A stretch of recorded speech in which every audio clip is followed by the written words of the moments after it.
Welcome to the latest edition of the Stephen A. Smith Show, coming at you, as I love to do every weekday over the airwaves of ESPN Radio, the Stephen A. Smith Show. Number to call up, as always, is 888-729-3776. That's 888-SAY-ESPN. On this particular day, lots to talk about on the NFL level. NFL playoffs that took place yesterday. I can't believe the miracle I witnessed. Minnesota beating New Orleans. I'll tell you why I'm so ticked off about it. We'll get into the Steelers. Days of the steel curtain are going, I can tell you that much. I'll explain why in just a few moments. Obviously, we're expecting to have Ryan Clark on the show at 30 minutes past the hour to highlight for us what transpired during yesterday's games in particular, but the weekend games throughout, because Philadelphia did beat Atlanta and New England did have the bye week that I thought they'd have by trouncing the Tennessee Titans. We'll get into all of that in just a few minutes and then some. But before I did anything, it's only appropriate to recognize that today is the birthday of Dr. Martin Luther King Jr. This is Martin Luther King holiday. Take a moment, particularly if you're an African American, to pay homage and to give thanks to that man for all he stood for, all he represented, arguably the greatest civil rights leader in history, certainly one of the greatest civil rights leaders ever.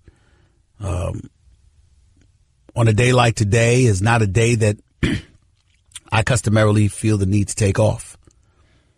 I appreciate the fact that it's a federal holiday. It's certainly something that I endorse wholeheartedly. But in terms of my ability to reach millions upon millions of people via radio, television, and digital, I think it's apropos and take a moment to give thanks to a man that was such a fighter, such a warrior on behalf of all of us as citizens and human beings, to make sure that we have civil rights and that we're treated accordingly. I wouldn't be in the position that I'm in today if it were not for the efforts and the sacrifices of somebody such as him, a great man that I honor and revere every day of my life. So I just wanted to take a moment to give thanks and pay homage to him for all that he's meant to all of us.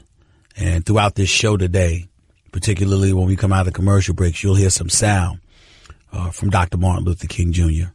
And I hope you can appreciate where I'm coming from with all of that. 888-SAY-ESPN is the number to call. That's 888-729-3776. It's time for some Straight Talk, brought to you by Straight Talk. Best phones, best networks, no contracts. Brought to you by Straight Talk Wireless. I really don't know what to say. I cannot believe what I saw. I cannot believe what I saw take place in Minneapolis, Minnesota last night. After a putrid first-half performance, where Drew Brees and the New Orleans Saints offense could do absolutely positively nothing, and Case Keenum with Stephon Diggs and Latavius Murray and the rest of the crew looked like gangbusters, what do you see? You see Drew Brees resurrect himself and remind the world of his greatness. That he is not somebody to be taken lightly. That he is not somebody to be summarily dismissed and counted out. And Drew Brees came out in that second half and put on a show. And as a result, a touchdown to Michael Thomas. Another touchdown to rookie Alvin Kamara. Okay? And obviously you just look at some of the things that they were doing. And ultimately him taking a 21-20 lead, overcoming a 17-point deficit. And then for the Vikings to turn around and to kick a field goal and to give themselves a 23-21 lead, but Drew Brees still had 1 minute and 25 seconds left. And that 4th and 10 play, when he hit Willie Snead on the sideline, and I just said, it's Drew Brees we're talking about here. It's Drew Brees. Don't you worry about a thing. I tweeted and everything. I said it's a tough one, but it's plenty of time, and I believe in Brees. I believe in Brees. And sure enough, he got him in the field goal range, 53-yard field goal, connected. Saints have the lead. They're up 1. Defense just got to neutralize Case Keenum. And the next thing you know, with 10 seconds left, pretty much the last play of the game, all you got to do is let Stephon Diggs catch the ball and keep him in bounds. Make sure that he doesn't go out of bounds. That's all you had to do. Nothing else. You didn't have to block the pass. You didn't have to make sure it was incomplete. You didn't have to do anything. All you had to do was let him catch the pass and tackle him in bounds. That's it. Nothing else. And this rookie, Marcus Williams, is coming on too fast. He doesn't want to get called for a pass interference because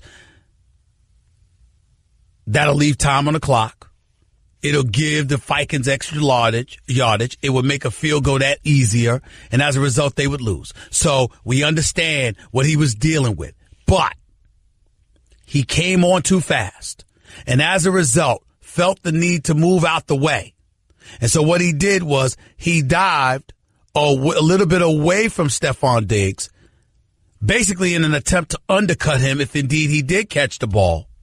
And as a result, he ended up missing him altogether.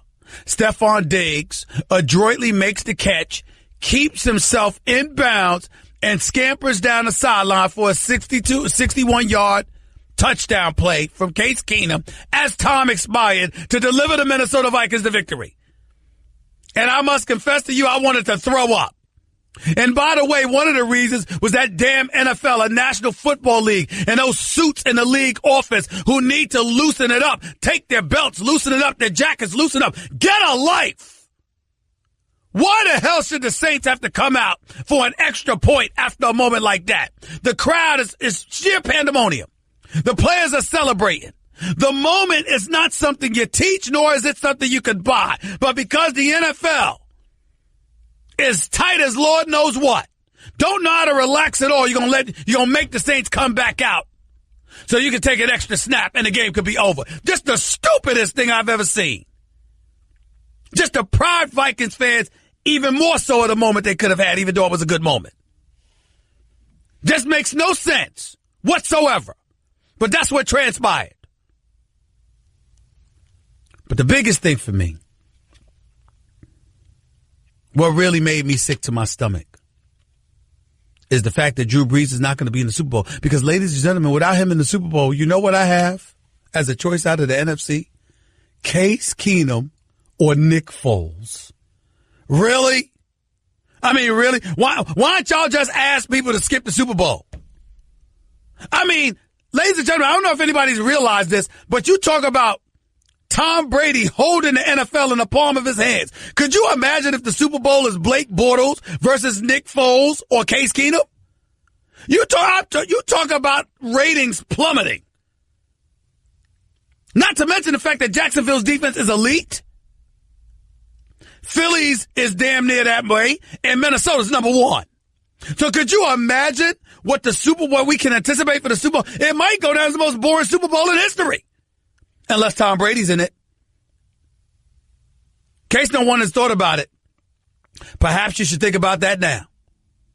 888-729-3776. That's 888-SAY-ESPN. That's why I was so depressed that New Orleans lost. I'm depressed about the Steelers for a different reason. Mike Mitchell opening his mouth, Le'Veon Bell opening his mouth, them talking about everything but the Jacksonville Jaguars. That didn't help. And then talk about a defense that went out there and wet the bed. I understand that Ben Roethlisberger threw an interception. I understand that ultimately he had a sack fumble that was returned for a touchdown. I get all of that. He gave him 14 points. I understand. Really 7. Because just because you threw an interception doesn't mean that the Steelers couldn't have stopped Leonard Fournette, which they couldn't, by the way. 82 yards and 3 touchdowns in the first half. If he hadn't hurt his ankle, Lord knows how much yardage he would have had for the game. We can debate Mike Tomlin and that onside kick call. We can talk about Ben Roethlisberger and the turnovers. We can talk about Tomlin and his future in Pittsburgh for all I care. We can talk about all of that. But I tell you what you need to talk about. You need to talk about the heyday of this steel curtain. And how that's been long gone. This defense intimidates nobody. This defense phases no one. And yesterday, it was more apparent than ever before. Blake Bortles' offense put up 38 of Jacksonville's 45 points. Blake Bortles. That's what the Steelers have to deal with this entire offseason. They gave up 38 points to Blake Bortles. Lord have mercy. Lord have mercy. 888-729-3776. That's 888-SAY-ESPN. Straight Talk Wireless, nationwide coverage on America's most dependable 4G LTE networks. We'll continue talking on the Stephen A. Smith Show. We'll get into Atlanta losing to the Philadelphia Eagles. We'll talk more about New Orleans, Minnesota. We'll talk about Pittsburgh, Jacksonville. And we'll talk about how Tom Brady, more than ever before, is in position to be a savior for the National Football League. That and so much more coming up as the show progresses today. You are listening live to the Stephen A. Smith Show, ESPN Radio. You're listening to the Stephen A. Smith Show podcast. Back to football. Pittsburgh Steelers lose this game yesterday, and there's a lot of things that you can point to without question. Ben Roethlisberger had 2 turnovers, but damn, he threw for 469 yards and 5 touchdowns. It's hard to hold him primarily accountable for what transpired yesterday. If the Steelers had a defense, it wouldn't have came to this point. But their defense was highly suspect. With under 2 minutes remaining, a little over 2 minutes remaining, and Mike Tomlin in position to kick the football off, he decided on an onside kick. And he's taking major heat for that.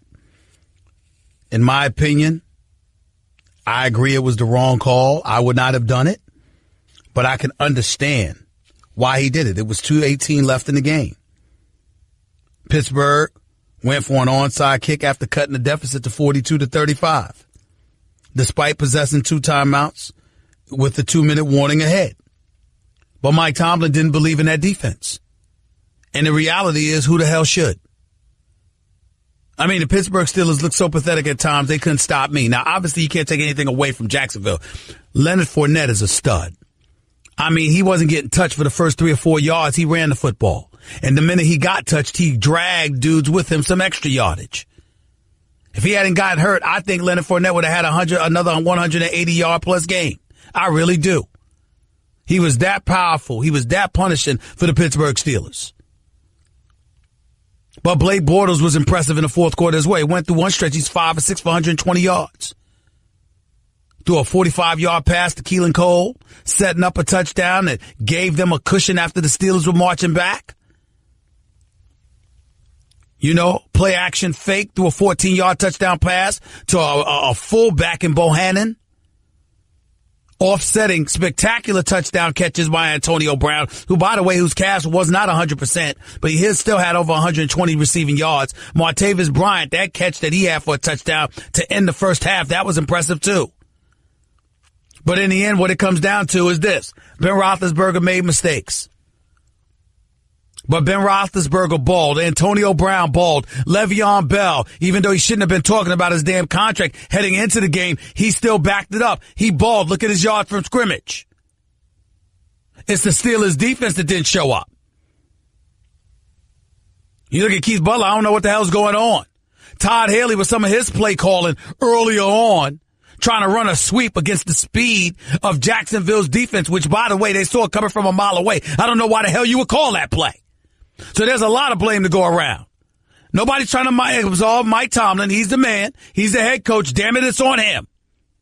Some of that play calling was on him. If you could have control over Ben Roethlisberger near the end of the regular season when y'all played New England, throwing an interception because he wanted to spike the ball and y'all wanted him to run a play, and he ended up throwing the interception. If Mike Tomlin can have something to do with that play calling, he's got something to do with some of the other play calling that took place.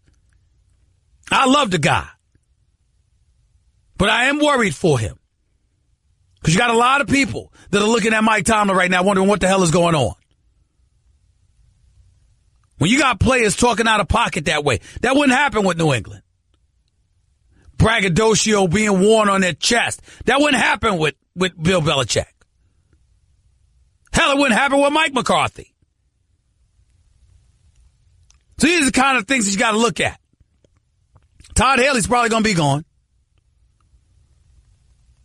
But they did put up some points, so it ain't all on him either. But this defense, I am sick of the Steelers' defense. No pass rush worth speaking of. Barely any pressure. And on top of it all, don't get me started with that secondary. Which is why I'm discussing that Mike Mitchell would be all emboldened by anything. I like him. He can play. He's not a scrub. But I mean, come on. Blake Bortles dropped 38. 38.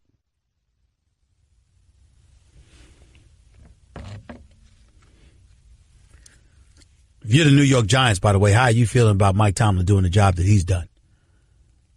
Mike Tomlin probably deserved to be removed as head coach of the New York Giants, but maybe you should have moved him upstairs and gave him Jerry Reese's job instead of casting him out. Maybe that's what you should have done. Because looking at this Jacksonville squad right now, let me tell you something. They're going to give the Patriots hell.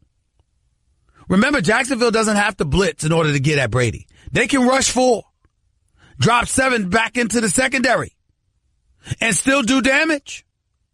You want to see what Brady's kryptonite is? There you have it. Blitzing Brady ain't gonna rattle him. Setting the house ain't gonna rattle him. But if you're able to apply pressure while nobody downfield is open, now you got yourself a problem. Speaking of all of those folks, always lamenting New England, Spygate, Deflategate, and beyond, they've been to 7 straight conference finals now. All I got to say is this. If Bill Belichick's cheating, here's my question. How come the rest of y'all haven't learned how to cheat like him? Can't beat him, join him. I'd have figured that out by now. But that's just me. 888-729-3776. That's 888-SAY-ESPN. I'll get back to your calls in a minute. I'll get to your calls in a little bit, but not before I get to my man Ryan Clark, NFL analyst extraordinaire for ESPN. He's up next with Stephen A. on ESPN Radio. Guess what? You're in the middle of the Stephen A. Smith Show podcast. Damn it, I mean it!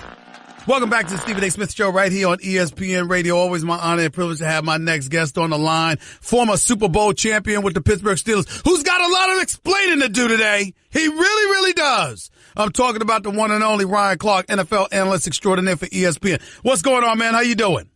Hey, man, I'm just trying to get over the loss from yesterday, man. I see that you're not taking it well. I'm not taking it well at all, but we'll get into that in just a few minutes. The play of the day obviously occurred in Minnesota. Talk to us about what you saw from your vantage point about what happened with Marcus Williams, the rookie, making what I can't even classify it as a rookie mistake. I can't believe it happened to anybody. But explain to us what happened and what was your reaction when you saw that play that ultimately led to Minnesota escaping with this divisional playoff victory. You know, Stephen, I'll be honest with you, I had chills watching the play because that type of excitement, that type of unpredictability is why we watch the game, why we watch it until the end. But when you're Marcus Williams, you know the call. They're in a cover 2 call, boundary call, where you're not going to let a guy catch the ball and get out of bounds and have an opportunity to kick a field goal. And I felt like he tried to play it that way. He got there a little early, and what happened at that point when he tried to make the tackle is unexplainable for me, and only Marcus can really answer that. But it's inexcusable. You can't do that whether you're a rookie or whether you're a veteran. And I think the play by Stephon Diggs, though, to not go out of bounds, to have the wherewithal to stay in bounds, get upfield, and score the touchdown was amazing. And to me, this really puts Minnesota in the driver's seat to represent the NFC in the Super Bowl. A play like that, when you're on the Saints sideline, you think you've won the game. When you're Everson Griffin and the rest of those Minnesota Vikings, you think this is a last-ditch effort to just continue playing, not thinking that you'll actually score a touchdown. So to have that play happen is something that will be remembered by not only the people watching, but especially the guys playing the game. I asked this question, and I'm shocked that I didn't see anyone on the air asking this question to guys throughout the football world in the aftermath of this victory last night by Minnesota. If you were a teammate, a member of New Orleans defense, a member of New Orleans, period, What would your reaction be when you walked into that locker room after a mistake like that by one of your teammates? Well, I think it depends on which Ryan Clark you're talking about. If you're talking about the young Ryan Clark who was still trying to find his way, I'd probably be more concerned about what I didn't do correctly throughout the game that even led to that play. But as a veteran, and I've never had a play like that, but you've had plays to cost you games. Shoot, I've had plays to cost my team games. Like, you don't try to do that. Like, you don't go out and say, you know what, I want to miss this tackle, or I want to overrun this play, or I want to duck my head and not make this play. I was asked about it on Twitter last night, and I said the first thing you tell them is, hey, Rook, you had a great year. You're going to be an excellent player, and you're going to have many more opportunities to make plays like this. Be accountable, take responsibility, commend the Minnesota Vikings. I love you. Let's get on the bus and go home. And that's how he has to approach it. That's how you have to approach it as a veteran. You heard Cam Jordan say last night, I think about all the plays I could have made. As a player of my caliber, it shouldn't have gotten to that point. And Cam Jordan is taking the right veteran approach to losing that game. I tell you, somebody else who's taking the right approach is another rookie, Mr. Lattimore, Marshawn Lattimore, because he basically said the same thing. He said the kid's a great kid. He's got a lot of talent, a tremendous upside. He was a second-round pick. He's in the starting lineup for us. He said, you know what, you just can't let it get it down. It was a devastating play, but he's got a bright future ahead of him. I thought that was the right attitude for him to take, but I tell you this much, I feel sorry for Drew Brees because at his age, in this game, with the greatness that he's put on display, particularly in the second half of last night's game, he's got to be wondering how many more opportunities is he going to have in his career. Absolutely. I mean, if you listen to him talk post-game, it definitely sounded like he was very aware of that. He was very aware that there's not many teams you think have the capability of reaching this point. And for the last 3 years, he hasn't had a defense that would even give him this opportunity. So to be in this position, and not only be in this position as your team is constructed, but to be in that position in the game where you should have won the game and lose, and you know you have a Philadelphia team that is a little bit down without Carson Wentz. I mean, this is an opportunity that you're going to regret missing if you're Drew Brees. Because like you said, Stephen, at turning 39 soon, how many more opportunities would Drew Brees have to be in this position? Ryan Clark right here with Stephen A. on ESPN Radio. Let's get to your former team, the Pittsburgh Steelers. Tell me what happened to them. I'm looking at this team right now. My disgust is I just can't even explain it. On one hand, Mike Mitchell opening his mouth. Yes, he was alluding as he tweeted to the interview that had taken place weeks ago about Shazier when he was talking about the New England Patriots. He wasn't looking past the Jacksonville Jaguars, fair enough, but he sent the tweet in response to my diatribe against him. But he didn't send one to Teddy Bruschi or yourself or others who lamented him open his mouth, about before you played the Jacksonville Jaguars. Then the defense goes out. Yes, Ben Roethlisberger, a fumble recovery that was taken in for a touchdown. But outside of that, Blake Bortles and that Jacksonville offense put up 38 points on this Steelers defense. What do you make of that, Ryan Clark? That the Steelers have to be better. I mean, for years I've been coming on the show and talking to you here on the radio, and we talked about the defense not producing. That was a prime opportunity to show up for your team.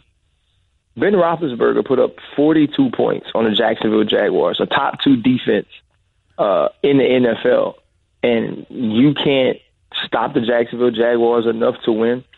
There was a point where they were down 7 in the fourth quarter, and they allowed Blake Bortles to engineer 2 touchdown drives.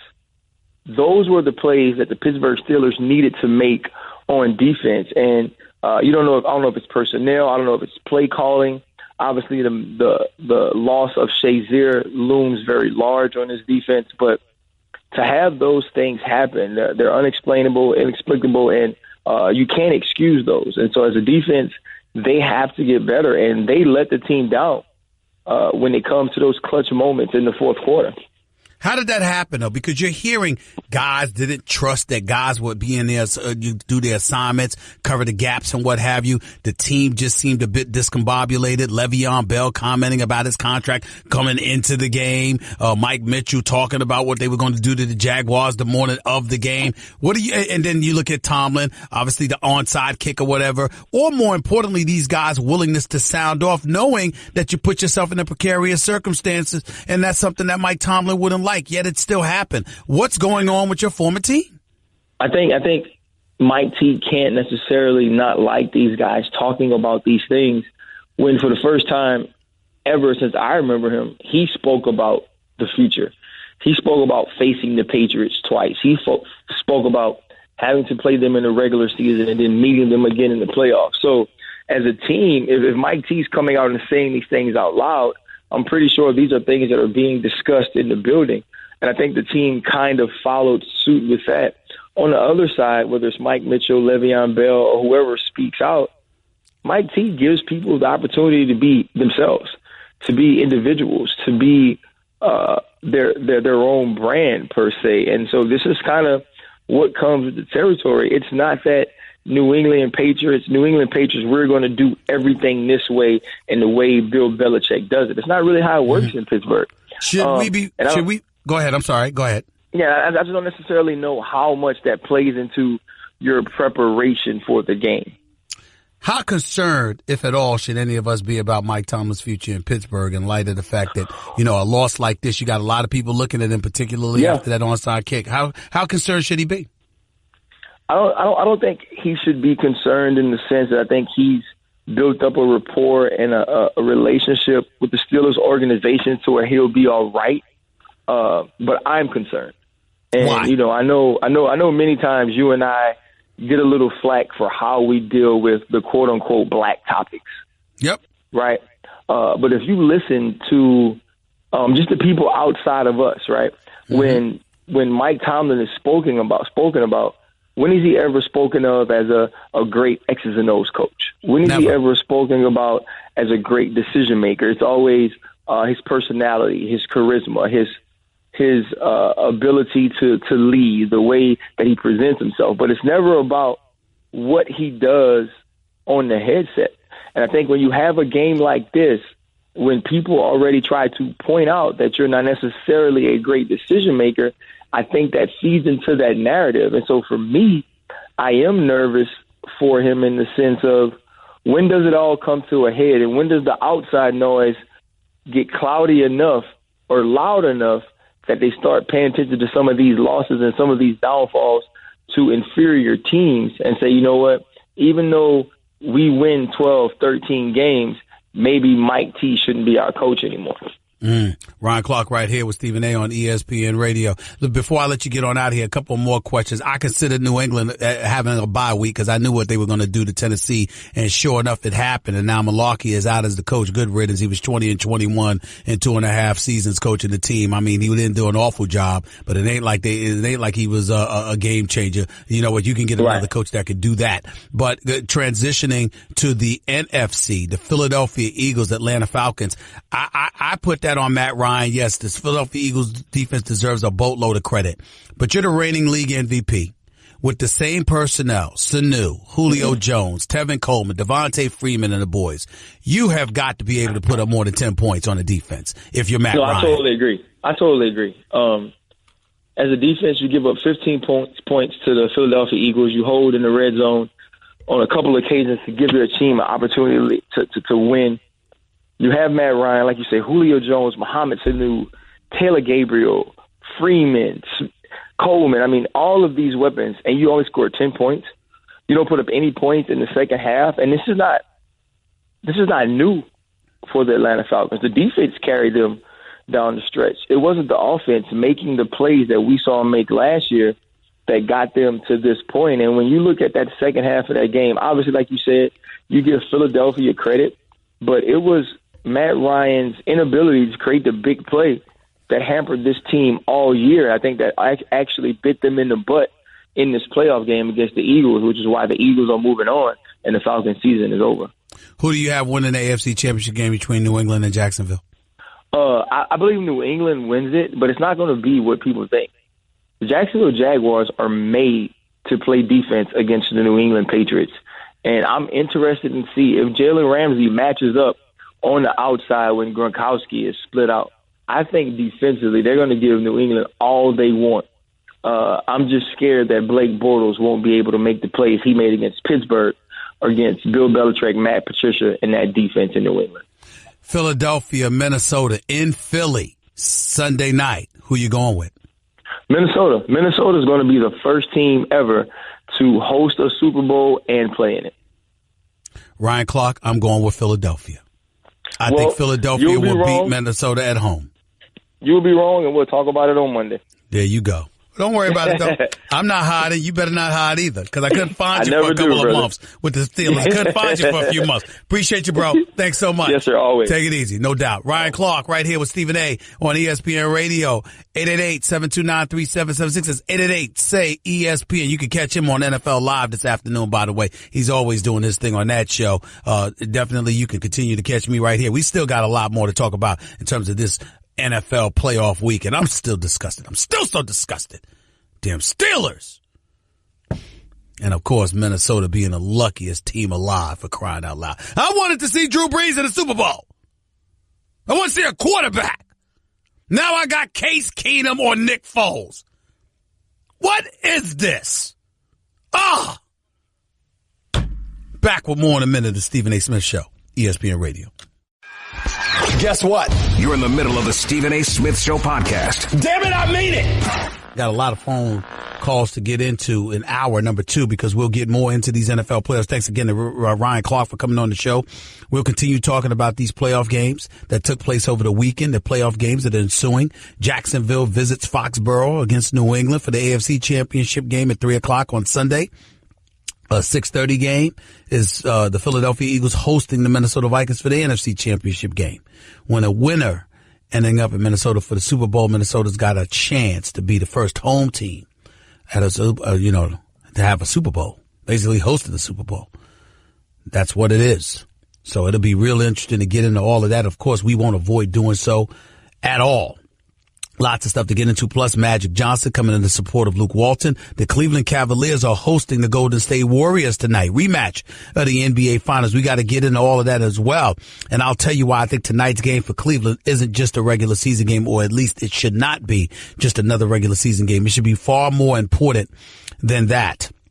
No question about it. That's the kind of stuff that we'll get into as the show progresses towards hour number 2. And again, we'll go to your calls at 888-729-3776. That's 888-SAY-ESPN. This is the Stephen A. Smith Show, coming at you live on a holiday for Dr. Martin Luther King Jr., the greatest civil rights leader we have ever known as far as I'm concerned.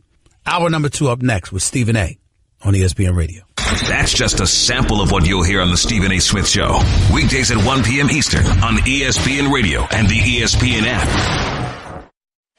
Attention shoppers, clean up on aisle 14. Clean up on aisle 14. Someone dropped a jar of pickles. Pickles. Kosher pickles. Beatboxing at a big box store. Surprising. What's not surprising? How much you could save by switching to Geico. A red minivan has the lights on in the parking lot. Geico. 15 minutes could save you 15% or more. Geico.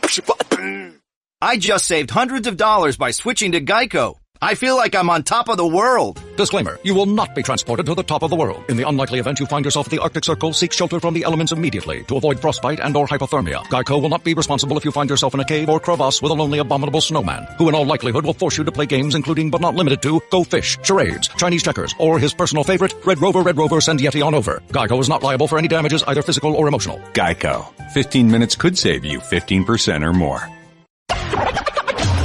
This is the Stephen A. Smith Show podcast. I'm Stephen A. That was the great Dr. Martin Luther King Jr. One of his many speeches, one of his many great, phenomenal speeches. You're listening live to the Stephen A. Smith Show right here on ESPN Radio. Number to call up as always is 888-729-3776. That's 888-SAY-ESPN. It's Dr. Martin Luther King holiday. It's his birthday, and on a day like today, federal holiday, we want to take a moment to pay homage to this great man, greatest civil rights leader I've ever known. And And that is the case for most of us as well, by the way. So you'll be hearing excerpts from some of his great speeches throughout the show today, as has been the case for the first hour of the show. Again, you're listening live to Stephen A. on ESPN Radio. 888-SAY-ESPN's number to call. That's 888-729-3776. No matter what the weather is outside, you can always brighten the day with 1-800-Flowers.com. When you order a dozen multicolored roses for only $29.99, you'll get another dozen absolutely free. Just go to 1-800-Flowers.com/ESPN. Going back to the discussion about the playoffs and about the Pittsburgh Steelers in particular, I want to say a couple of things. Number one, Mike Tomlin, Keith Butler, defensive coordinator, and others did not do a great job. Matter of fact, it was a relatively poor job. It's undeniable. Because it's not just about what transpired on the field. It's also what transpired in terms of guys running their mouths. Mike Mitch, free safety for the Pittsburgh Steelers, ran his mouth it was publicized for running his mouth on far too many occasions. He got on me on Twitter, essentially saying that he expected me to know the facts journalistically because the quote that everybody was lending towards him rather, was a quote that he gave to a reporter weeks earlier asking about Ryan Shazier. Fair enough, if that is the truth. But from my understanding, those weren't the only quotes that he attributed towards looking forward to playing New England and ultimately looking past Jacksonville. And that's what I got on him about. Not to mention the fact that Teddy Bruschi, Ryan Clark, and others got on him for opening his mouth. He didn't send any tweets towards them.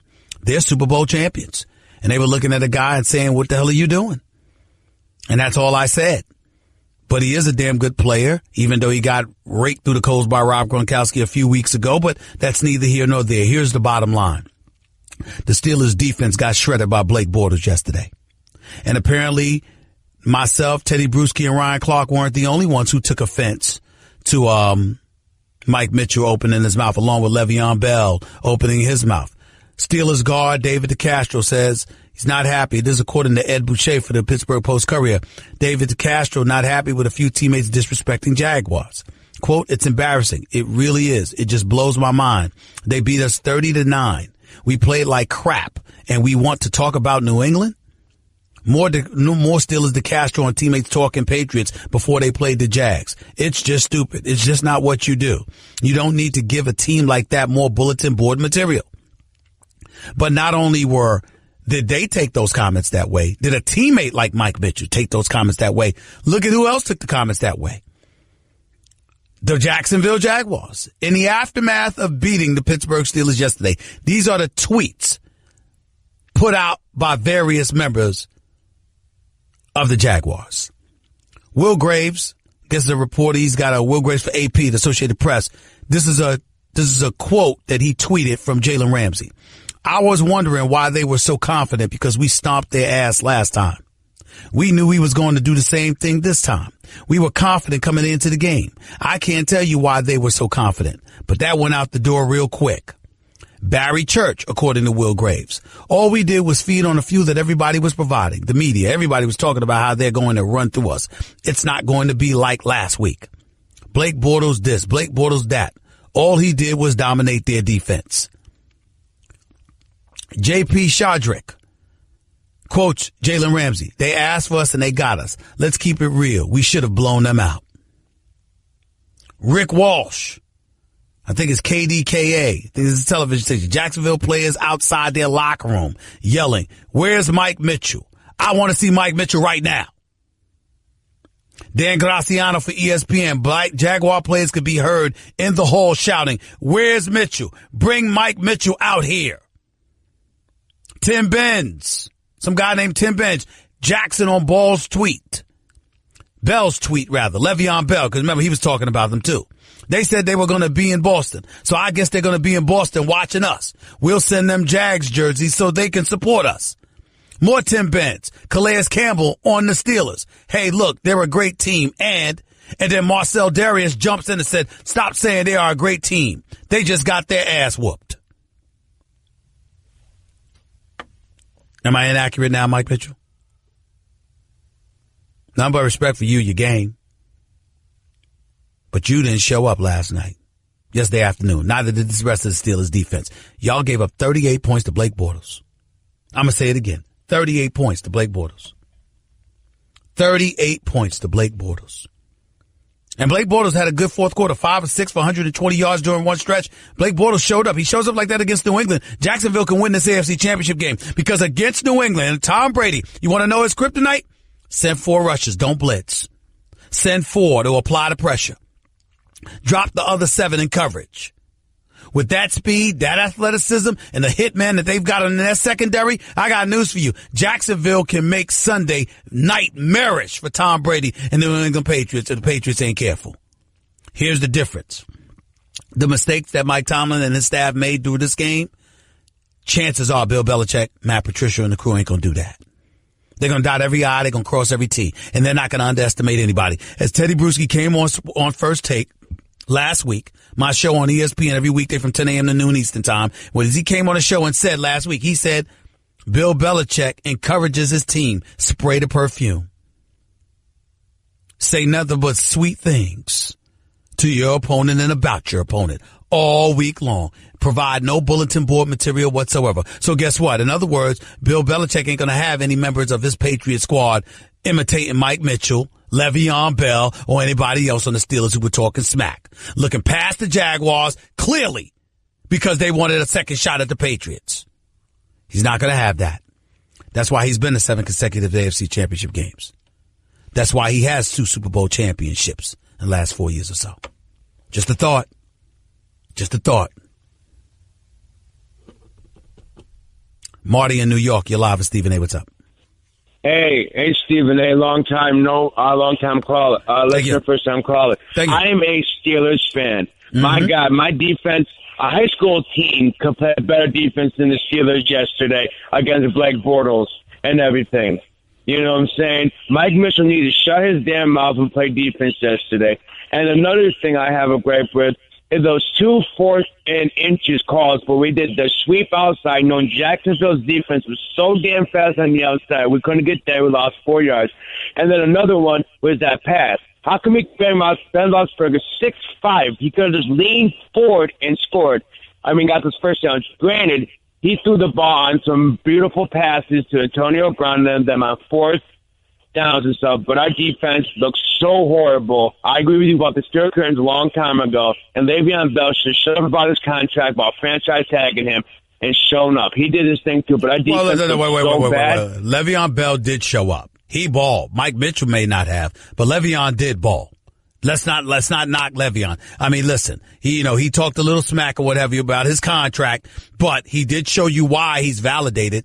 He did show you why he deserves his money. He, Antonio Brown, and Big Ben, the big 3 showed up yesterday. They were not flawless, especially Big Ben with his 2 mistakes that cost him basically 14 points. But the offense showed up. This game was on the defense and the coaching. I don't think there's any question about that. I appreciate the call. 888-SAY-ESPN. It's 888-729-3776. More of the Stephen A. Smith Show on ESPN Radio in a minute.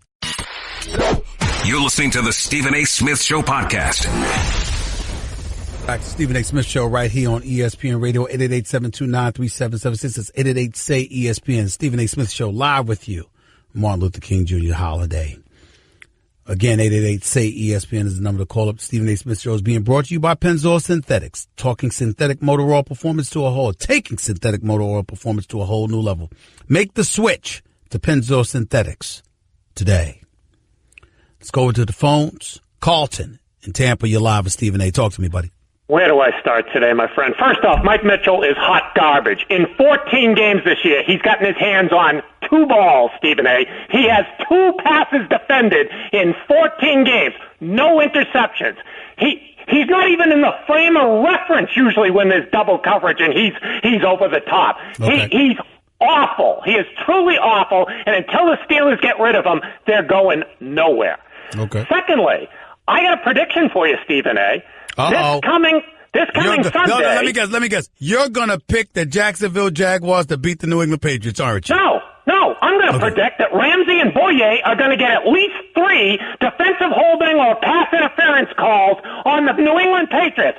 They mauled the Steelers receivers yesterday, and the ref did not take the flag out of their pocket one time. How about when Ramsey goes over the top of Martavius Bryant at the 5-yard line, mauls him, no flag comes out. And I guarantee you the refs are going to throw multiple flags on them for the New England Patriots, because it looks like the refs have decided that the Patriots are going to be the Super Bowl champions.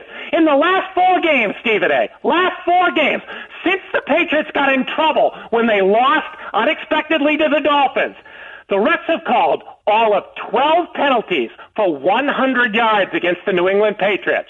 They have called 29 penalties for 292 yards against their opponents, reversed 2 of their opponents' touchdowns called on the field, reversed a 4th down opponent's stop on the field and gave the ball back to the Patriots, and reversed a Patriots 4th down punt against Tennessee and gave the Patriots the ball back.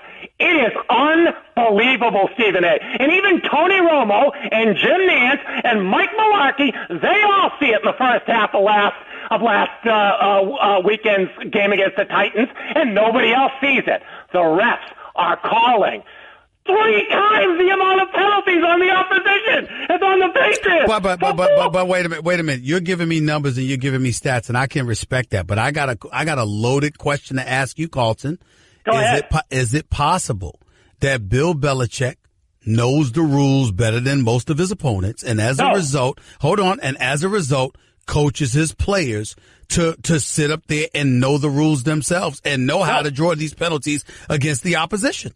Oh, they know the rules better. In the first 13 games of this season, Stephen A., the Patriots had 87 penalties for 772 yards. Their opponents had 92 penalties, only 5 more, for 805 yards, 34 yards more. So they were within like 4% of each other for the first 13 games. And in the last 4 games, when the Patriots were looking like they weren't going to get home field advantage, they have called 3 times 300% of the amount of penalties on the opponents is on the Patriots, and reversed 2 of their touchdowns. And like I say, reversed the 4th down stop of them, reversed the 4th down punt of the Patriots. It's a joke, Stephen A. And Tony Romo saw what a joke it was. That game the Titans should have either been tied or ahead at the half in that game. It was all the refs. It was all the refs in the first half of that game with that ridiculous offensive pass interference call against Decker and the ridiculous drawing illegal motion on the Patriots punt. You know, do you know that by those 2 penalties alone, they stopped the Titans. Tennessee had the ball first down on their own 40-yard line. So they reversed a short field for the Titans. They gave the Patriots a short field because after the penalty and the punt, the Patriots got the ball on the 48-yard line, okay? Mm-hmm. So the Patriots had a short field. They go down, they score their second touchdown. And on the punt, the Patriots had the ball at the 11 and they were punting. I got all so that. Instead of Titans getting a short field, the Patriots are scoring a touchdown after that. Here's my problem with what you're saying. You're acting like the Patriots are going to win the Super Bowl by default, when in fact, again, I've said this to you on many occasions, Carlton, if Bill Belichick cheats so much, if Bill Belichick gets so much favor and what have you, when does it come a point in time when the opponents are culpable in terms of getting themselves into a similar position? If you can't beat him, join him. Figure out a way to do what the hell he's doing.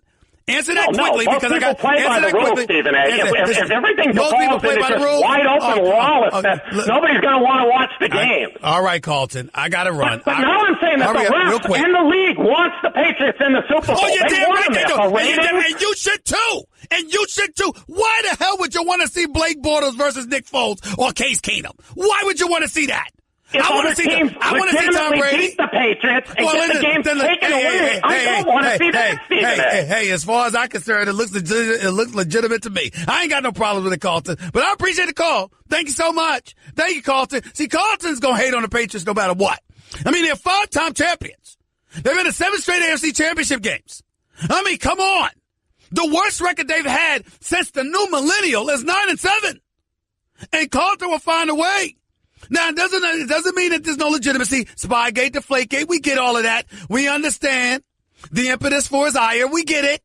But I mean, my God, at some point in time, what, Bill Belichick's cheating? That's your answer to everything? Or Bill Belichick's the only one cheating? That's your answer to everything? No, Carlton. He's better than everybody else. He's better. He knows every trick. He knows every rule. He knows how to go right up to that line without touching that third rail. Most times anyway. That's just the way it is. We can act like we don't know, but it's the truth. Ain't no getting around it. Steven in Ohio, talk to me. Hey, Steve. Hey, Steven. Go ahead, buddy. Yeah, man, I tell you what, Carl, you gotta stand back when, just like you stood back and watched the great Iron Curtain. You know, you just like, wow, what a great team. You know, what great players. Yeah. You know? And Belichick, I like Belichick. I liked him when he was with the Browns. I like what he did with the Browns. And when he went to the Patriots, I followed him. He's good. He's a good coach, and I love the way he runs that locker room. He's great. Belichick is the best. He's the standard. Period. Yeah. I mean, I love, like I said, what he does with that locker room. Do you hear much coming out of that locker room? Here's the bottom line. Here's what you're trying to say, Stephen. Okay? Mike Mitchell, Le'Veon Bell, their comments would have never been made if they were playing for the Patriots. That's basically what you're trying to say. Yeah. And there's nobody can refute that right now. I wish I could, but I can't. I really, really do, Stephen, but I can't. You're absolutely right. That's something that Mike Tomlin's got to reel in. You know, he is emotional. He is chest thumping, but I happen to think he's a damn good coach.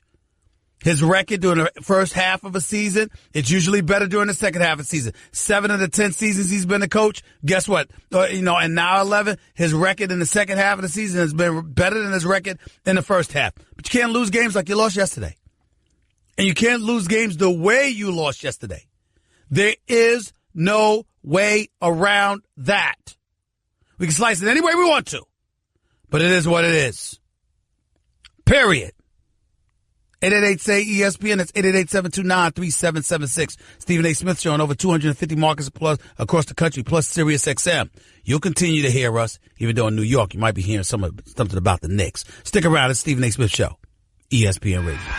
Guess what? You're in the middle of the Stephen A. Smith Show podcast. Damn it, I mean it! Stephen A. Smith Show right here with you on ESPN Radio. More excerpts from great speeches by Dr. Martin Luther King Jr. This is his holiday. So obviously that's why you're hearing from the greatest civil rights leader, as far as I'm concerned, ever. Number to call up as always is 888-729-3776. That's 888-SAY-ESPN. ESPN Radio is presented by Progressive Insurance, with insurance for cars, home, boat, motorcycles, RVs, and commercial vehicles at 1-800-PROGRESSIVE and Progressive.com. Before I get back to the calls about these NFL playoff weekend, in which Blake Bortles and Jacksonville Jaguars scored 45 points against the Pittsburgh Steelers, winning their AFC divisional playoff game. They're set to meet the New England Patriots in the AFC Championship game. Of course, a miracle in Minneapolis as the Minnesota Vikings lucked up because a rookie by the name of Marcus Williams forgot that he's supposed to be a safety. He's supposed to be the last line of defense, and you're not supposed to dive head first and not touch a receiver, and let him scamper down the sideline for 61 yards for a touchdown. He'll have to live with that for the rest of his career. That's something that we've been talking about and we will continue to talk about. But we also need to talk a little bit about tonight's game at Quicken Loans Arena in Cleveland, Ohio, where the Cleveland Cavaliers are getting set to host the Golden State Warriors, the reigning defending NBA champions who beat Cleveland in the finals. I'm looking at the Golden State Warriors. Steph Curry returned Saturday night, 127-125 thriller at Toronto. DeRozan dropped 42 points. He's really, really improved his shooting, even though he shot 0 of 4 from three-point range. He hit 17 of 31 shots, finished with 42. But it still wasn't enough to beat the Golden State Warriors. Klay Thompson, he dropped 26. Kevin Durant had 25. Steph Curry dropped 24. Only took 12 shots, hit 6 of 12 from the field, 2 of 7 from three-point range. In the end, what it comes down to is that the Golden State Warriors is something that they're doing that I haven't paid attention to. Ladies and gentlemen, I understand that their record is 35-9. Okay? Do y'all know that the Golden State Warriors haven't lost 2 straight all season long? And think about this. They lose the opener to Houston. They beat New Orleans. They lose the third game of the season to the Grizzlies. They win 3 straight. They lose to the Pistons. Okay? They lose to the Pistons, And then the next thing you know, they go from 4-3 on the season to 11-3. They win 7 straight. They lose to the Celtics. They win 2 straight. They lose to Oklahoma City. They win 2 straight. They lose to Sacramento. Okay? And when they lost to Sacramento, their record was 15-6. The next thing you know, they're 26-6. They win 11 straight. I mean, this is what they do. They lose to Denver. They win 2 straight against Cleveland and Utah. They lose to Charlotte.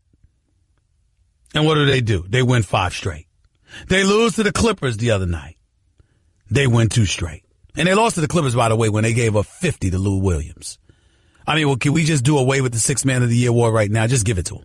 For the Clippers, Lou Williams. Just give it to him. It's his. It belongs to him. Nobody else needs to waste their time. With what he's doing coming off the bench for the Clippers, and with the bevy of injuries that they've had, Blake Griffin can't stay healthy. DeAndre Jordan just twisted his ankle. Austin Rivers was hurt. Lou Williams keeps going. Keeps going. Just give him the 6th Man of the Year award right now. But getting back to tonight's game, this game should matter to Cleveland. I'm a person who believes it should matter. It's not just another regular season game. And here is the reason why. If you're talking about just LeBron, it don't mean much. LeBron's going to be LeBron. But when you're talking about the collective whole coming together with one agenda, one goal in mind, then you got yourself an issue. Tristan Thompson's gotten back. He's productive off the bench. You want to give him some time. You started the season off starting Kevin Love at the 5 because you got to get set to go up against Golden State. And Kevin Love is more of an offensive threat than Tristan Thompson, although he's more of a defensive liability. Then you have the situation where Isaiah Thomas comes into the lineup, and he's a bit rusty. He's got to get his legs under him, and we have no doubt that he's going to be effective offensively. The problem with him, however, is that he's a defensive liability because his miniature 5'9" frame. When you think about the fact that the smallest person on the court for the Golden State Warriors is usually Steph Curry, who happens to be the greatest shooter in the world, who's a legitimate 6'3", which makes him about 4 to 5 inches taller than Isaiah Thomas, you got yourself a problem. And then, of course, we got to get into J.R. Smith, who was sulking because he didn't start, but then ultimately got inserted into the starting lineup at the expense of Dwayne Wade. And in fairness to him, he probably deserved to start because they went to 3 straight NBA Finals with him in the lineup. And he worked his tail off in the offseason and was totally committed. And then Dwayne Wade comes, and Dwayne Wade's inserted into the lineup, even though Dwayne Wade's a 3-time champion. But the reason why I say that J.R. Smith should have never been taken out of the starting lineup is because Dwayne Wade is a true champion, who is class personified and has the intestinal fortitude and the wherewithal to deal with coming off the bench a hell of a lot better than J.R. Smith could deal with being relegated to the bench. And that's the deal. So you have all of that going on. And you look at that and you say, Tyronn Lue's got to figure this out, because he's got to figure out how to bring the personalities together while at the same breath making sure that he understands that some people deserve more minutes, some people deserve their minutes sacrificed. So with all of that coming into the equation, what do you have going on? It's a big deal. And going up against the Golden State Warriors when you're in the midst of a 3-game losing streak, having lost 7 of your last 9, 8 of your last 11, and you've given up over 100 points to opponents on 30 of the 41 occasions you've had a game this year, or 31 of the 42 occasions, whatever it is. You ain't playing defense. And what do you think's going to happen to the the Cleveland Cavaliers if they don't play defense tonight? Lord have mercy. Now, in fairness to Cleveland, I was there a couple of years ago when Golden State was up by 43 on them in Cleveland and beat them by about 34. That season, Cleveland won the championship. So in fairness to them, I understand people's thought process about a regular season game does not make a championship, and that is fair. The flip side, however, is this. You're not the team that you once were because Kyrie's gone. Crowder's there. Isaiah Thomas is there now. Derrick Rose is there now. and your chemistry is disrupted, you got to figure out a way. And guess what? It ain't just on Tyronn Lue. It's also on LeBron James. It's his team, right? They're your guys, right? You are the leader, correct? This is what comes with it. We'll see what they do tonight. I think it'll be a nail biter. I really, really do. But we shall see. 888, say ESPN. It's 888-729-3776. Your calls to close out the show in a minute. It's Stephen A. on ESPN Radio. Guess what? You're in the middle of the Stephen A. Smith Show podcast. Damn it, I mean it! Well, I hope I can make him proud or made him proud.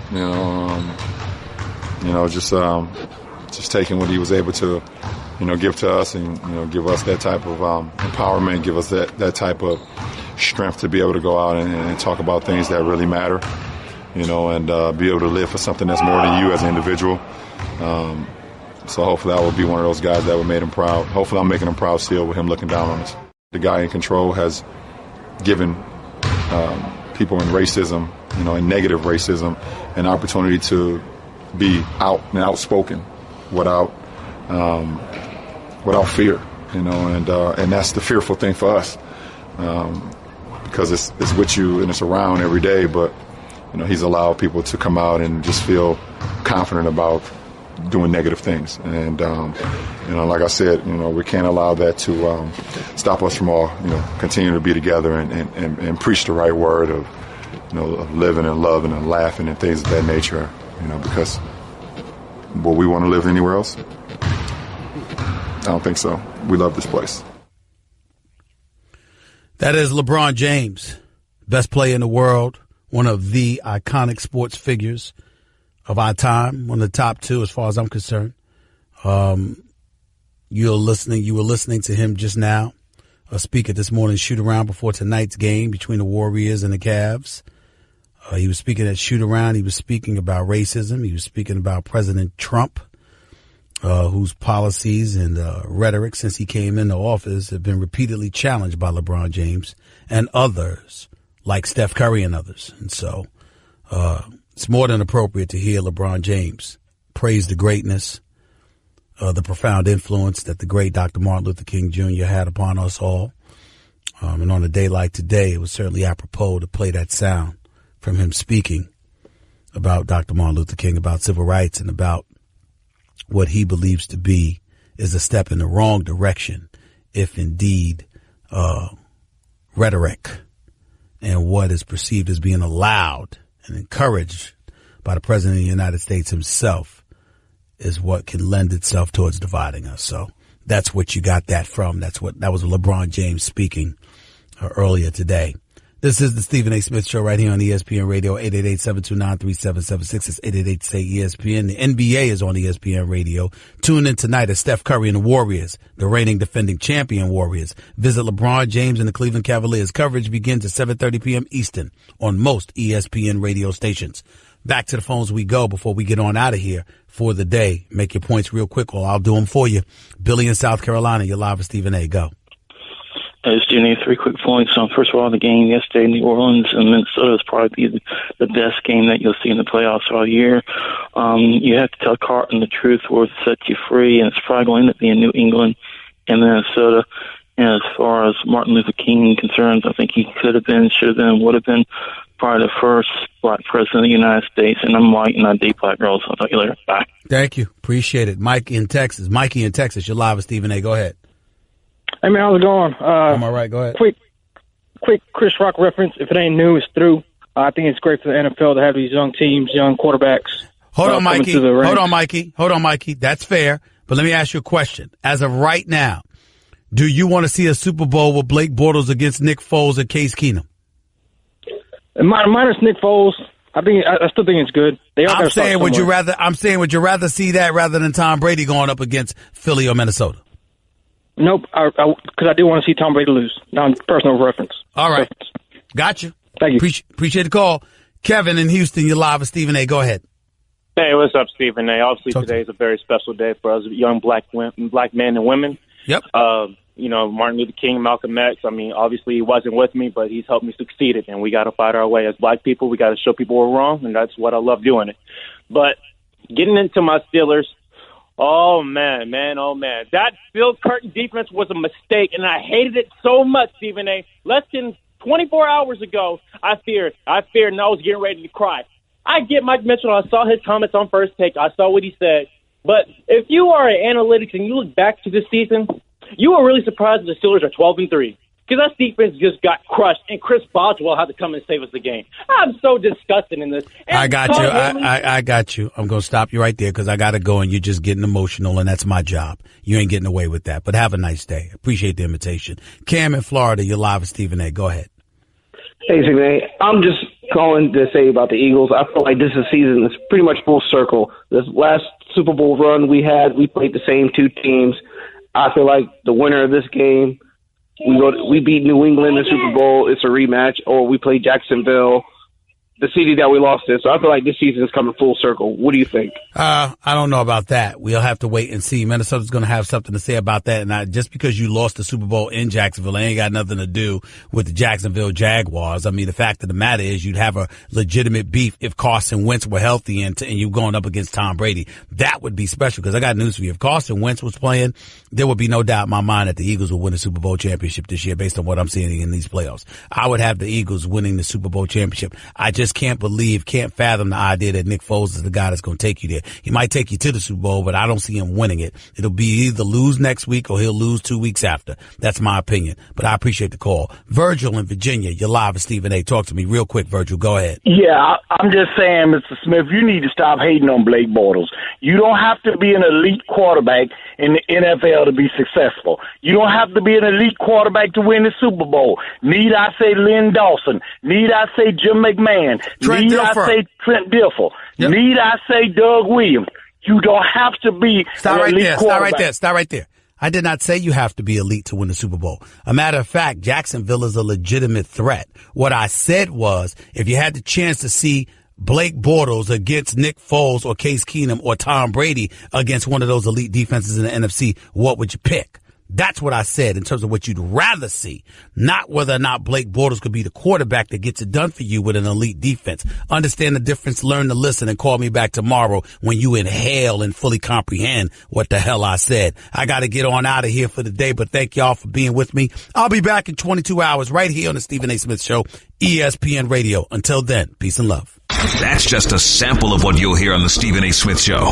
Weekdays at 1 p.m. Eastern on ESPN Radio and the ESPN app. Hey there, I'm a glue stick, so I have one job. I glue kid stuff. So sorry for being jealous of Geico, who does a ton more, like give you 24/7 access to thousands of licensed agents. And Geico has been around for over 75 years and has a 97% customer satisfaction rating. While I've just got mediocre adhesive skills, Geico also has an award-winning mobile app. Uh-oh, arts and crafts time. No eating the glue stick. Miss Lydia! Geico. Expect great savings and a whole lot more. Welcome to the latest edition of the Stephen A. Smith Show, coming at you, as I love to do every weekday over the airwaves of ESPN Radio, the Stephen A. Smith Show. Number to call up as always is 888-729-3776. That's 888-SAY-ESPN. On this particular day, lots to talk about on the NFL level, NFL playoffs that took place. Just I can't believe the miracle I witnessed. Minnesota beating New Orleans. I'll tell you why I'm so ticked off about it. We'll get into the Steelers. Days of the Steel Curtain are going, I can tell you that much. I'll explain why in just a few moments. Obviously, we're expecting to have Ryan Clark on the show at 30 minutes past the hour to highlight for us what transpired during yesterday's games in particular, but the weekend games throughout, because Philadelphia did beat Atlanta and New England did have the bye week that I thought they'd have by trouncing the Tennessee Titans. We'll get into all of that in just a few minutes and then some. But before I did anything, it's only appropriate to recognize that today is the birthday of Dr. Martin Luther King Jr. This is Martin Luther King holiday. Take a moment, particularly if you're an African American, to pay homage and to give thanks to that man for all he stood for, all he represented, arguably the greatest civil rights leader in history, certainly one of the greatest civil rights leaders ever. on a day like today is not a day that I customarily feel the need to take off. I appreciate the fact that it's a federal holiday. It's certainly something that I endorse wholeheartedly. But in terms of my ability to reach millions upon millions of people via radio, television, and digital, I think it's apropos to take a moment to give thanks to a man that was such a fighter, such a warrior on behalf of all of us as citizens and human beings, to make sure that we have civil rights and that we're treated accordingly. I wouldn't be in the position that I'm in today if it were not for the efforts and the sacrifices of somebody such as him, a great man that I honor and revere every day of my life. So I just wanted to take a moment to give thanks and pay homage to him for all that he's meant to all of us. And throughout this show today, particularly when we come out of commercial breaks, you'll hear some sound from Dr. Martin Luther King Jr. And I hope you can appreciate where I'm coming from with all of that. 888-SAY-ESPN is the number to call up. That's 888-729-3776. It's time for some Straight Talk, brought to you by Straight Talk. Best phones, best networks, no contracts. Brought to you by Straight Talk Wireless. I really don't know what to say. I cannot believe what I saw. I cannot believe what I saw take place in Minneapolis, Minnesota last night. After a putrid first half performance where Drew Brees and the New Orleans Saints offense could do absolutely positively nothing. And Case Keenum with Stephon Diggs and Latavius Murray and the rest of the crew looked like gangbusters. What do you see? You see Drew Brees resurrect himself and remind the world of his greatness. That he is not somebody to be taken lightly. That he is not somebody to be summarily dismissed and counted out. And Drew Brees came out in that second half and put on a show. And as a result, a touchdown to Michael Thomas. Another touchdown to rookie Alvin Kamara. Okay? And obviously you just look at some of the things that they were doing.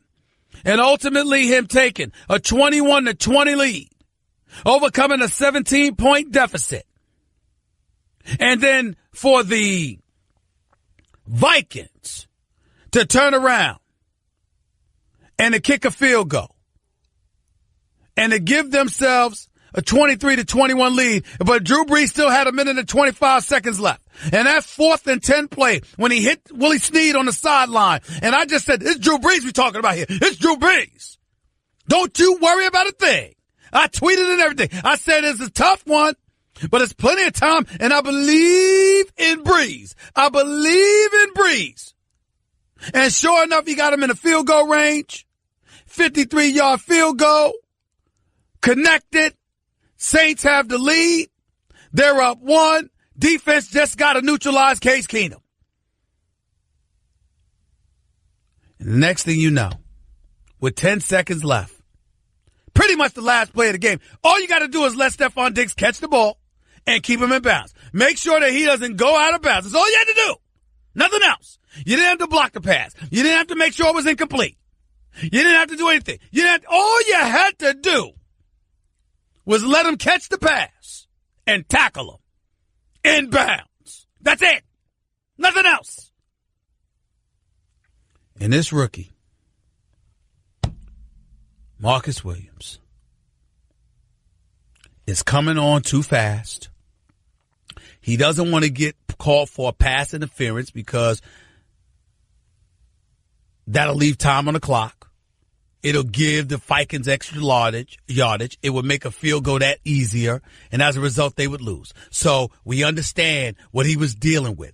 But he came on too fast, and as a result, felt the need to move out the way. And so what he did was he dived a little bit away from Stephon Diggs, basically in an attempt to undercut him if indeed he did catch the ball. And as a result, he ended up missing him altogether. Stephon Diggs adroitly makes the catch, keeps himself in bounds, and scampers down the sideline for a 61-yard touchdown play from Case Keenum as time expired to deliver the Minnesota Vikings the victory. And I must confess to you, I wanted to throw up. And by the way, one of the reasons was that damn NFL, a National Football League, and those suits in the league office who need to loosen it up, take their belts, loosen it up, their jackets, loosen up, get a life. Why the hell should the Saints have to come out for an extra point after a moment like that? The crowd is sheer pandemonium. The players are celebrating. The moment is not something you teach, nor is it something you could buy. But because the NFL is tight as Lord knows what, don't know how to relax at all, you're gonna make the Saints come back out so you can take an extra snap and the game could be over. Just the stupidest thing I've ever seen. Just to pride Vikings fans even more so at the moment they could have had, even though it was a good moment. Just makes no sense whatsoever. But that's what transpired. But the biggest thing for me, what really made me sick to my stomach, is the fact that Drew Brees is not going to be in the Super Bowl. Because, ladies and gentlemen, without him in the Super Bowl, you know what I have as a choice out of the NFC? Case Keenum or Nick Foles. Really? I mean, really? Why don't y'all just ask people to skip the Super Bowl? I mean, ladies and gentlemen, I don't know if anybody's realized this, but you talk about Tom Brady holding the NFL in the palm of his hands. Could you imagine if the Super Bowl is Blake Bortles versus Nick Foles or Case Keenum? You talk about ratings plummeting. Not to mention the fact that Jacksonville's defense is elite. Philly's is damn near that way, and Minnesota's number one. So could you imagine what we can anticipate for the Super Bowl? It might go down as the most boring Super Bowl in history. Unless Tom Brady's in it. In case no one has thought about it, perhaps you should think about that now. 888-729-3776. That's 888-SAY-ESPN. That's why I was so depressed that New Orleans lost. I'm depressed about the Steelers for a different reason. Mike Mitchell opening his mouth, Le'Veon Bell opening his mouth, them talking about everything but the Jacksonville Jaguars, that didn't help. And then talk about a defense that went out there and wet the bed. I understand that Ben Roethlisberger threw an interception. I understand that ultimately he had a sack fumble that was returned for a touchdown. I get all of that. He gave him 14 points. I understand. Really 7. Because just because you threw an interception doesn't mean that the Steelers couldn't have stopped Leonard Fournette, which they couldn't, by the way. 82 yards and 3 touchdowns in the first half. If he hadn't hurt his ankle, Lord knows how much yardage he would have had for the game. We can debate Mike Tomlin and that onside kick call. We can talk about Ben Roethlisberger and the turnovers. We can talk about Tomlin and his future in Pittsburgh for all I can. We can talk about all of that. But I tell you what you need to talk about. You need to talk about the heyday of this steel curtain and how that's been long gone. This defense intimidates nobody. This defense phases no one. And yesterday, it was more apparent than ever before.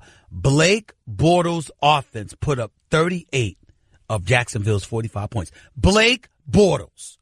That's what the Steelers have to deal with this entire offseason. They gave up 38 points to Blake Bortles.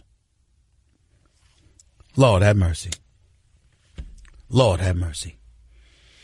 888-729-3776. That's 888-SAY-ESPN. Straight Talk Wireless, nationwide coverage on America's most dependable 4G LTE networks. We'll continue talking on the Stephen A. Smith Show. We'll get into Atlanta losing to the Philadelphia Eagles. We'll talk more about New Orleans, Minnesota. We'll talk about Pittsburgh, Jacksonville. And we'll talk about how Tom Brady, more than ever before, is in position to be a savior for the National Football League. That and so much more coming up as the show progresses today. You are listening live to the Stephen A. Smith Show, ESPN Radio. Craving even more of Stephen A? Him of all people! For around-the-clock access to the man? I'm Stephen A. You can follow him on Twitter and Instagram at Stephen A. Smith and on Facebook at Stephen A. Welcome back to the Stephen A. Smith Show right here on ESPN Radio, doing this show on a holiday that honors the great Dr. Martin Luther King Jr., We will be doing that throughout the show, so just want to let y'all know that. Number to call up as always is 888-729-3776, 888-SAY-ESPN. That's why I'm at work today. If it were not for him, those like him, conscientious objectors, civil rights leaders, I wouldn't be where I am today. So I want to make sure to pay homage to the man, the legend in my mind. ESPN Radio is presented by Progressive Insurance. Drivers who switch to Progressive can save an average of $620. Back to football. Pittsburgh Steelers lose this game yesterday, and there's a lot of things that you can point to without question. Ben Roethlisberger had 2 turnovers, but damn, he threw for 469 yards and 5 touchdowns. It's hard to hold him primarily accountable for what transpired yesterday. If the Steelers had a defense, it wouldn't have came to this point. But their defense was highly suspect. With under 2 minutes remaining, a little over 2 minutes remaining, and Mike Tomlin in position to kick the football off, he decided on an onside kick. And he's taking major heat for that. In my opinion, I agree it was the wrong call. I would not have done it. But I can understand why he did it. It was 2:18 left in the game. Pittsburgh went for an onside kick after cutting the deficit to 42-35, despite possessing 2 timeouts with the 2-minute warning ahead. But Mike Tomlin didn't believe in that defense. And the reality is, who the hell should? I mean, the Pittsburgh Steelers look so pathetic at times, they couldn't stop me. Now, obviously, you can't take anything away from Jacksonville. Leonard Fournette is a stud. I mean, he wasn't getting touched for the first 3 or 4 yards. He ran the football. And the minute he got touched, he dragged dudes with him some extra yardage. If he hadn't gotten hurt, I think Leonard Fournette would have had another 180-yard-plus game. I really do. He was that powerful. He was that punishing for the Pittsburgh Steelers. But Blake Bortles was impressive in the fourth quarter as well. He went through one stretch. He's 5 or 6 for 120 yards. Threw a 45-yard pass to Keelan Cole, setting up a touchdown that gave them a cushion after the Steelers were marching back. You know, play action fake through a 14-yard touchdown pass to a fullback in Bohannon. Offsetting spectacular touchdown catches by Antonio Brown, who, by the way, whose cast was not 100%, but he still had over 120 receiving yards. Martavis Bryant, that catch that he had for a touchdown to end the first half, that was impressive too. But in the end, what it comes down to is this. Ben Roethlisberger made mistakes. But Ben Roethlisberger balled. Antonio Brown balled. Le'Veon Bell, even though he shouldn't have been talking about his damn contract heading into the game, he still backed it up. He balled. Look at his yards from scrimmage. It's the Steelers' defense that didn't show up. You look at Keith Butler, I don't know what the hell's going on. Todd Haley with some of his play calling earlier on, trying to run a sweep against the speed of Jacksonville's defense, which, by the way, they saw it coming from a mile away. I don't know why the hell you would call that play. So there's a lot of blame to go around. Nobody's trying to absolve Mike Tomlin. He's the man. He's the head coach. Damn it, it's on him. Some of that play calling was on him. If you could have control over Ben Roethlisberger near the end of the regular season when y'all played New England, throwing an interception because he wanted to spike the ball and y'all wanted him to run a play, and he ended up throwing the interception. If Mike Tomlin can have something to do with that play calling, he's got something to do with some of the other play calling that took place. I love the guy. But I am worried for him. Because you got a lot of people that are looking at Mike Tomlin right now wondering what the hell is going on. When you got players talking out of pocket that way, that wouldn't happen with New England. Braggadocio being worn on their chest. That wouldn't happen with Bill Belichick. Hell, it wouldn't happen with Mike McCarthy. So these are the kind of things that you got to look at. Todd Haley's probably going to be gone. But they did put up some points, so it ain't all on him either. But this defense, I am sick of the Steelers' defense. No pass rush worth speaking of. Barely any pressure. And on top of it all, don't get me started with that secondary. Which is why I'm discussing that Mike Mitchell would be all emboldened by anything. I like him. He can play. He's not a scrub. But I mean, come on. Blake Bortles dropped 38. If you're the New York Giants, by the way, how are you feeling about Mike Tomlin doing the job that he's done? Mike Tomlin probably deserved to be removed as head coach of the New York Giants, but maybe you should have moved him upstairs and gave him Jerry Reese's job instead of casting him out. Maybe that's what you should have done. Because looking at this Jacksonville squad right now, let me tell you something. They're going to give the Patriots hell. Remember, Jacksonville doesn't have to blitz in order to get at Brady. They can rush 4, drop 7 back into the secondary, and still do damage. You want to see what Brady's kryptonite is? There you have it. Blitzing Brady ain't gonna rattle him.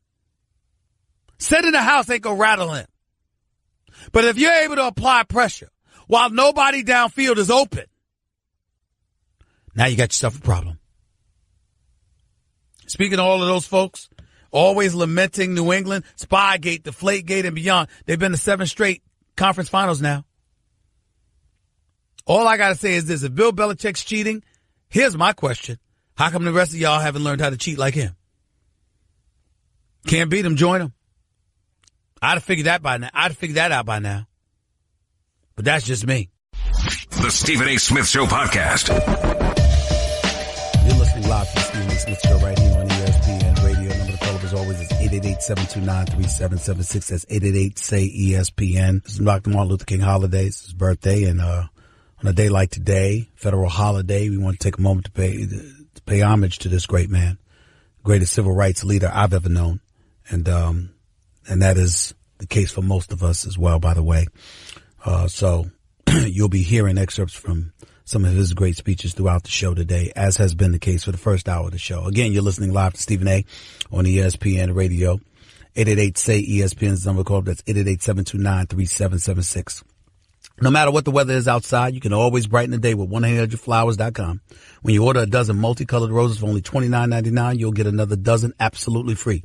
Just go to 1-800-Flowers.com/ESPN. Going back to the discussion about the playoffs and about the Pittsburgh Steelers in particular, I want to say a couple of things. Number one, Mike Tomlin, Keith Butler, defensive coordinator, and others did not do a great job. Matter of fact, it was a relatively poor job. It's undeniable. Because it's not just about what transpired on the field. It's also what transpired in terms of guys running their mouths.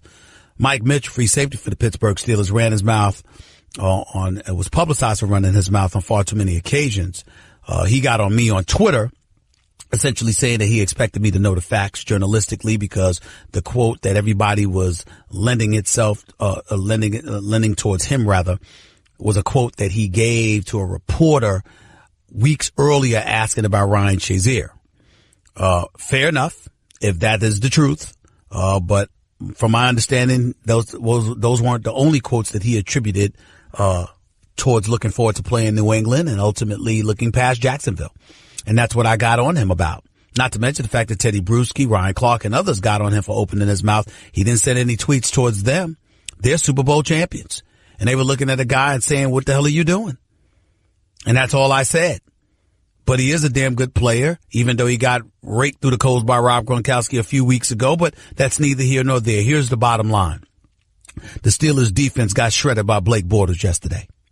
And apparently myself, Teddy Bruschi, and Ryan Clark weren't the only ones who took offense to Mike Mitchell opening his mouth, along with Le'Veon Bell opening his mouth. Steelers guard David DeCastro says he's not happy. This is according to Ed Boucher for the Pittsburgh Post-Courier. David DeCastro not happy with a few teammates disrespecting Jaguars. Quote, it's embarrassing. It really is. It just blows my mind. They beat us 30-9. We played like crap, and we want to talk about New England? More Steelers DeCastro and teammates talking Patriots before they played the Jags. It's just stupid. It's just not what you do. You don't need to give a team like that more bulletin board material. But not only did they take those comments that way, did a teammate like Mike Mitchell take those comments that way? Look at who else took the comments that way. The Jacksonville Jaguars. In the aftermath of beating the Pittsburgh Steelers yesterday, these are the tweets put out by various members of the Jaguars. Will Graves, gets the report. He's got a Will Graves for AP, the Associated Press. This is a quote that he tweeted from Jalen Ramsey. I was wondering why they were so confident because we stomped their ass last time. We knew we was going to do the same thing this time. We were confident coming into the game. I can't tell you why they were so confident, but that went out the door real quick. Barry Church, according to Will Graves. All we did was feed on a few that everybody was providing. The media, everybody was talking about how they're going to run through us. It's not going to be like last week. Blake Bortles this, Blake Bortles that. All he did was dominate their defense. J.P. Shadrick quotes Jalen Ramsey. They asked for us and they got us. Let's keep it real. We should have blown them out. Rick Walsh. I think it's KDKA. I think it's a television station. Jacksonville players outside their locker room yelling, "Where's Mike Mitchell? I want to see Mike Mitchell right now." Dan Graciano for ESPN. Black Jaguar players could be heard in the hall shouting, "Where's Mitchell? Bring Mike Mitchell out here." Tim Benz. Some guy named Tim Benz. Jackson on Bell's tweet, Le'Veon Bell, because remember he was talking about them too. They said they were going to be in Boston. So I guess they're going to be in Boston watching us. We'll send them Jags jerseys so they can support us. More Tim Benz. Calais Campbell on the Steelers. Hey, look, they're a great team. And then Marcel Darius jumps in and said, stop saying they are a great team. They just got their ass whooped. Am I inaccurate now, Mike Mitchell? None but respect for you, your game. But you didn't show up last night, yesterday afternoon. Neither did the rest of the Steelers defense. Y'all gave up 38 points to Blake Bortles. I'm going to say it again. 38 points to Blake Bortles. 38 points to Blake Bortles. And Blake Bortles had a good fourth quarter, 5 of 6 for 120 yards during one stretch. Blake Bortles showed up. He shows up like that against New England. Jacksonville can win this AFC Championship game because against New England, Tom Brady, you want to know his kryptonite? Send 4 rushes. Don't blitz. Send 4 to apply the pressure. Drop the other 7 in coverage. With that speed, that athleticism, and the hitman that they've got in their secondary, I got news for you. Jacksonville can make Sunday nightmarish for Tom Brady and the New England Patriots, and the Patriots ain't careful. Here's the difference. The mistakes that Mike Tomlin and his staff made through this game, chances are Bill Belichick, Matt Patricia, and the crew ain't going to do that. They're going to dot every I, they're going to cross every T, and they're not going to underestimate anybody. As Teddy Bruschi came on First Take last week, my show on ESPN every weekday from 10 a.m. to noon Eastern time, when he came on the show and said last week, he said, Bill Belichick encourages his team, spray the perfume. Say nothing but sweet things to your opponent and about your opponent all week long. Provide no bulletin board material whatsoever. So guess what? In other words, Bill Belichick ain't going to have any members of his Patriot squad imitating Mike Mitchell, Le'Veon Bell, or anybody else on the Steelers who were talking smack. Looking past the Jaguars, clearly, because they wanted a second shot at the Patriots. He's not going to have that. That's why he's been to 7 consecutive AFC Championship games. That's why he has 2 Super Bowl championships in the last 4 years or so. Just a thought. Just a thought. Marty in New York, you're live with Stephen A. What's up? Hey, Stephen A. Long time caller. Listener, first time caller. I am a Steelers fan. Mm-hmm. My God, my defense, a high school team could play better defense than the Steelers yesterday against Blake Bortles and everything. You know what I'm saying? Mike Mitchell needed to shut his damn mouth and play defense yesterday. And another thing I have a gripe with is those 2 4th and inches calls where we did the sweep outside, knowing Jacksonville's defense was so damn fast on the outside. We couldn't get there. We lost 4 yards. And then another one was that pass. How come Ben Roethlisberger 6'5"? He could have just leaned forward and scored. Got this first down. Granted, he threw the ball on some beautiful passes to Antonio Brown and them on 4th downs and stuff, but our defense looks so horrible. I agree with you about the steel curtains a long time ago, and Le'Veon Bell should shut up about his contract, about franchise tagging him, and showing up. He did his thing too, but our defense looks bad. Le'Veon Bell did show up. He balled. Mike Mitchell may not have, but Le'Veon did ball. Let's not knock Le'Veon.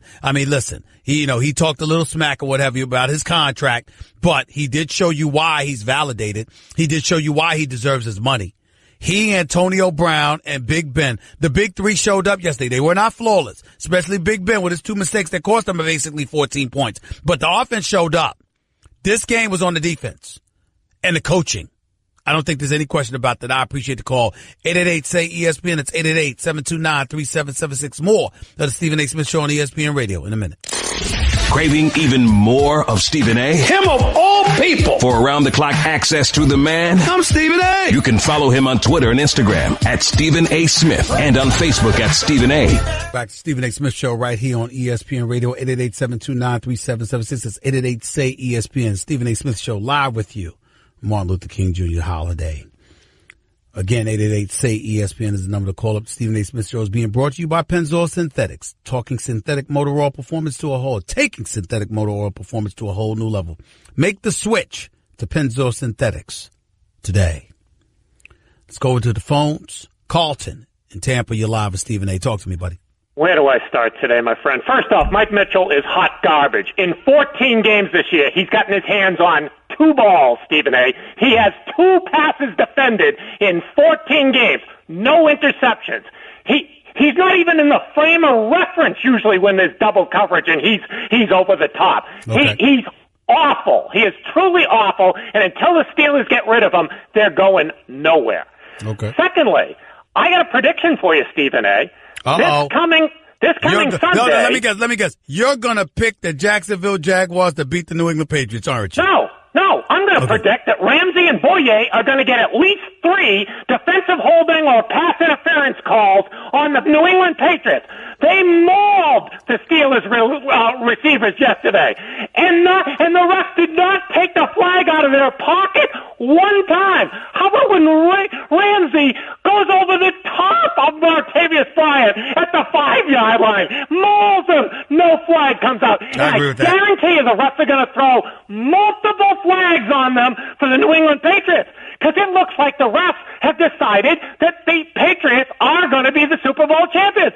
In the last 4 games, Stephen A., since the Patriots got in trouble when they lost unexpectedly to the Dolphins, the refs have called all of 12 penalties for 100 yards against the New England Patriots. They have called 29 penalties for 292 yards against their opponents, reversed 2 of their opponents' touchdowns called on the field, reversed a 4th down opponent's stop on the field and gave the ball back to the Patriots, and reversed the Patriots' 4th down punt against Tennessee and gave the Patriots the ball back. It is unbelievable, Stephen A. And even Tony Romo and Jim Nantz and Mike Mularkey, they all see it in the first half of last weekend's game against the Titans, and nobody else sees it. The refs are calling 3 times the amount of penalties on the opposition as on the Patriots. But wait a minute. You're giving me numbers and you're giving me stats, and I can respect that. But I got a loaded question to ask you, Carlton. Go ahead. Is it possible that Bill Belichick knows the rules better than most of his opponents, and as a result, coaches his players to sit up there and know the rules themselves and know how to draw these penalties against the opposition? Oh, they know the rules better. In the first 13 games of this season, Stephen A., the Patriots had 87 penalties for 772 yards. Their opponents had 92 penalties, only 5 more, for 805 yards, 34 yards more. So they were within like 4% of each other for the first 13 games. And in the last 4 games, when the Patriots were looking like they weren't going to get home field advantage, they have called 3 times 300% of the amount of penalties on the opponents is on the Patriots, and reversed 2 of their touchdowns. And like I say, reversed the 4th down stop of them, reversed the 4th down punt of the Patriots. It's a joke, Stephen A. And Tony Romo saw what a joke it was. And that game the Titans should have either been tied or ahead at the half in that game. It was all the refs. It was all the refs in the first half of that game with that ridiculous offensive pass interference call against Decker and the ridiculous drawing illegal motion on the Patriots punt. Do you know that by those 2 penalties alone, they stopped the Titans. Tennessee had the ball first down on their own 40-yard line. So they reversed a short field for the Titans. They gave the Patriots a short field because after the penalty and the punt, the Patriots got the ball on the 48-yard line, okay? Mm-hmm. So the Patriots had a short field. They go down and they score their second touchdown. And on the punt, the Patriots had the ball at the 11 and they were punting. I got all that. Sinner's getting the short field. The Patriots are scoring a touchdown after that. Here's my problem with what you're saying. You're acting like the Patriots are going to win the Super Bowl by default, when in fact, again, I've said this to you on many occasions, Carlton, if Bill Belichick cheats so much, if Bill Belichick gets so much favor and what have you, when does it come a point in time when the opponents are culpable in terms of getting themselves into a similar position? If you can't beat him, join him. Figure out a way to do what the hell he's doing. Answer that quickly, because I got to play by the rules, Stephen A. If everything defaults and it's just wide open lawlessness, nobody's going to want to watch the game. All right, Carlton, I got to run. But now I'm saying that the refs and the league wants the Patriots in the Super Bowl. Oh, you're damn right they do. And you should too. And you should too. Why the hell would you want to see Blake Bortles versus Nick Foles or Case Keenum? Why would you want to see that? I want to see Tom Brady beat the Patriots and get the game taken away. I don't want to see that, Stephen. Hey, as far as I'm concerned, it looks legitimate to me. I ain't got no problem with it, Carlton, but I appreciate the call. Thank you so much. Thank you, Carlton. See, Carlton's going to hate on the Patriots no matter what. I mean, they're 5-time champions. They've been to 7 straight AFC championship games. I mean, come on. The worst record they've had since the new millennial is 9-7. And Carlton will find a way. Now, it doesn't mean that there's no legitimacy. Spygate, Deflategate, we get all of that. We understand the impetus for his ire. We get it. But I mean, my God, at some point in time, what, Bill Belichick's cheating? That's your answer to everything? Or Bill Belichick's the only one cheating? That's your answer to everything? No, Carlton. He's better than everybody else. He's better. He knows every trick. He knows every rule. He knows how to go right up to that line without touching that third rail. Most times anyway. That's just the way it is. We can act like we don't know, but it's the truth. Ain't no getting around it. Stephen in Ohio, talk to me. Hey, Stephen. Go ahead, buddy. Yeah, man, I tell you what, Carl, you gotta stand back when, just like you stood back and watched the great Iron Curtain. You know, you just like, wow, what a great team. You know, what great players. Yeah. You know, and Belichick, I like Belichick. I liked him when he was with the Browns. I like what he did with the Browns. And when he went to the Patriots, I followed. He's good. He's a good coach, and I love the way he runs that locker room. He's great. Belichick is the best. He's the standard. Period. Yeah. I mean, I love, like I said, what he does with that locker room. Do you hear much coming out of that locker room? Here's the bottom line. Here's what you're trying to say, Stephen. Okay? Mike Mitchell, Le'Veon Bell, their comments would have never been made if they were playing for the Patriots. That's basically what you're trying to say. Yeah. And there's nobody can refute that right now. I wish I could, but I can't. I really, really do, Stephen, but I can't. You're absolutely right. That's something that Mike Tomlin's got to reel in. You know, he is emotional. He is chest thumping, but I happen to think he's a damn good coach. His record during the first half of a season, it's usually better during the second half of the season. 7 of the 10 seasons he's been a coach, guess what? And now 11, his record in the second half of the season has been better than his record in the first half. But you can't lose games like you lost yesterday. And you can't lose games the way you lost yesterday. There is no way around that. We can slice it any way we want to, but it is what it is.